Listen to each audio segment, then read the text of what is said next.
সেদিন বাড়িতে ছিল পুজো।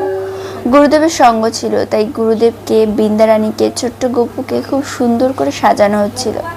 আর এইদিকে ভোগের ব্যবস্থা করা হচ্ছিল। সবাই মিলেই আমরা সব কাজগুলো করছিলাম।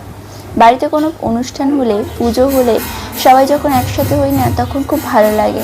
আর ঠাকুরের সামনে বসে থেকে ঠাকুরের গান শুনলে মনটা যেন সত্যিই খুব শান্ত হয়ে যায়।